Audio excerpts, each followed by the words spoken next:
you also talk in your book about how it can affect our sense of how we feel about our body, sexual trauma, sexual abuse Mhm.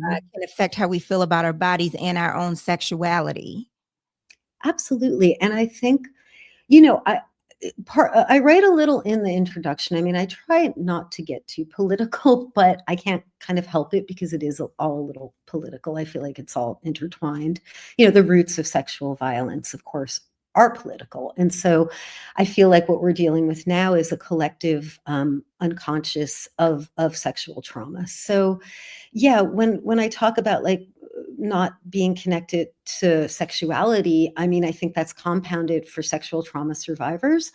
But I think women, have kind of been put through it with a disconnection from our sexuality, or like connecting us to a false sexuality, being rewarded for being overly sexual and also being condemned for it, right? Like it's the Mhm. Madonna whore complex.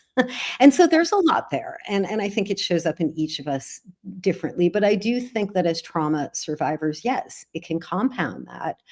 And for me, luckily, well, I've been with my husband now for 30 years, and we've worked through a lot. And I've really had to, make the effort to work through it. But I really see divine sexuality as another thing that's part of our birthright. And so to reclaim that is a source of healing because, I'll be damned, if I'm going to let my abusers take over any part of my life, but especially that, because our sexuality it's a beautiful thing. And so I've learned, to come in connection with it that is separate from what was done to me.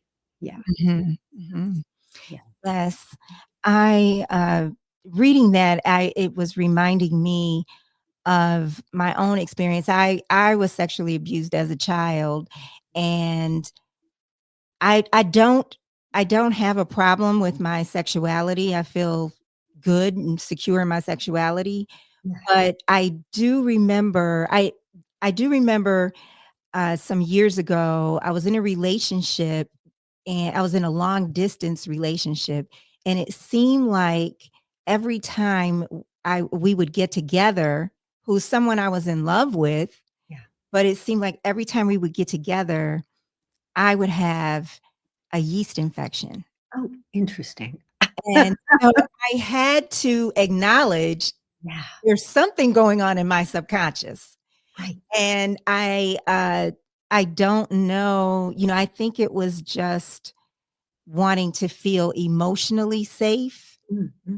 and, that's what I connected it to. I don't know if I connected to, which maybe connects to, uh, sexual abuse, Yeah. but, I thought that was interesting because it wasn't anything I could deny. I'm like, Right.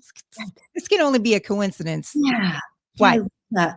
I love that, and I love that you went to, like, wanting to know more about it, right? Like, now, if you were my client, I might say, "Well, let's talk to that yeast infection." But seriously, you did in your own way. You were like, Mhm.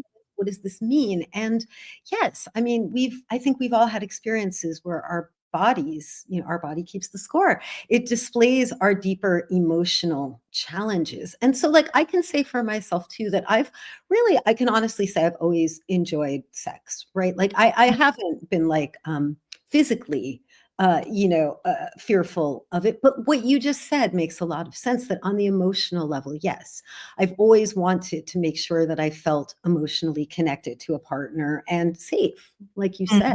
Mhm, mhm. And